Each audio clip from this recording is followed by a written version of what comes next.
I never thought I'd find myself tangled in a web of deceit spun by my own cousin, Selina Andrew. If you met her, you'd probably be charmed by her smile and her impeccable manners. But beneath the polished exterior is a woman whose ambition knows no bounds, and I got caught in her messy game of greed. It all started after our grandmother passed away. She was the matriarch of the family, a woman of grace and wisdom, and more importantly, the keeper of considerable wealth. Everyone knew she was strict about her finances, keeping her will a well-guarded secret until the very end. Naturally, the moment the news of her passing spread, the family descended like vultures, each of us wondering what morsel of her legacy we might inherit. Selina had always been the favorite, at least in her own mind. She carried herself with an air of entitlement, as if the riches were already hers. For as long as I could remember, she angled every family gathering to her advantage, weaving herself into the fabric of Grandma's daily life, running errands, attending to her needs. I suppose she thought that made her indispensable, the natural heir to everything Grandma owned. The day of the will reading was tense. We gathered in the lawyer's office, surrounded by mahogany walls and the smell of aging leather. It was stifling, a mix of anxiety and anticipation hanging heavy in the air. I sat next to my brother Ethan, who was more interested in his phone than the proceedings, while Selina perched at the front, clutching her pearls, eyes gleaming with the promise of riches. The lawyer, a stern man in a crisp suit, began to read.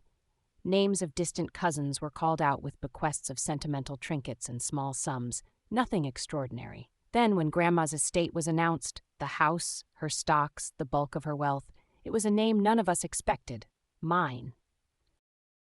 The room fell silent, as if the air had been sucked out. Selina's eyes locked onto mine, her face an unreadable mask. But as the words sank in, her expression shifted, eyes narrowing with a striking intensity. I could feel the animosity pouring off her in waves. I was stunned, completely blindsided. Grandma and I had always been close, but I never thought she'd leave me so much.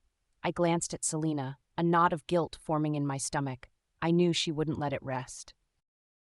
As if on cue, she stood abruptly, her voice breaking the silence with a sharp edge.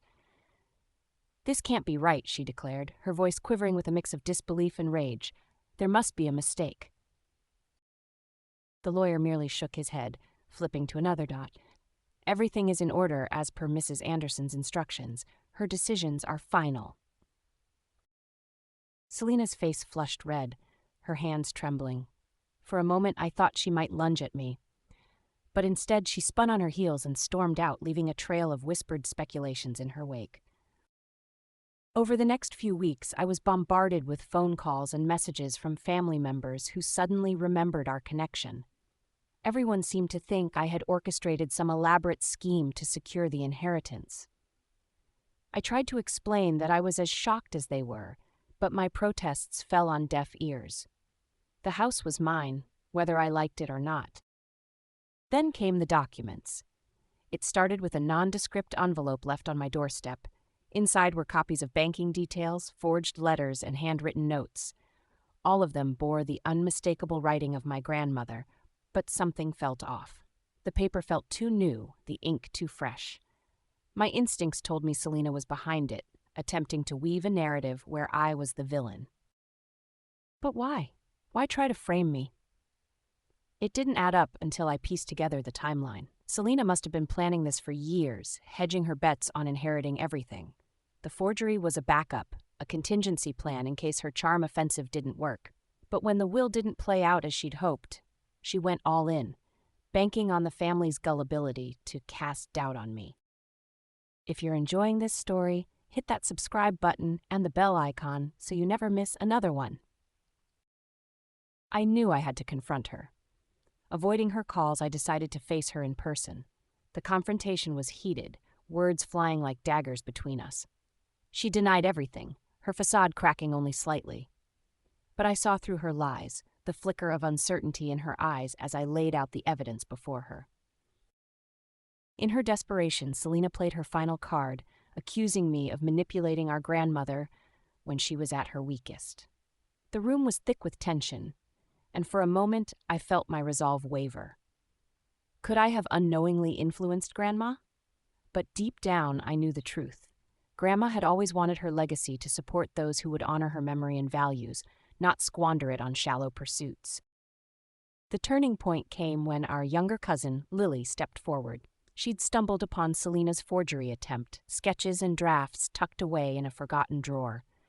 Lily had been unsure what to do, but eventually realized the importance of her discovery. Her testimony was the final nail in Selena's coffin.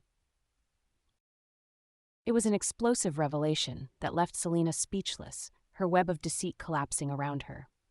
In the end, the family rallied around me, their doubts quelled by the undeniable proof of Selena's duplicity. She left in disgrace, her reputation shattered, her ambitions thwarted. I could have taken satisfaction in her downfall, but instead I felt only a profound sadness. We had been close once in the carefree days of our childhood. Greed and envy had twisted her, turning her against her family.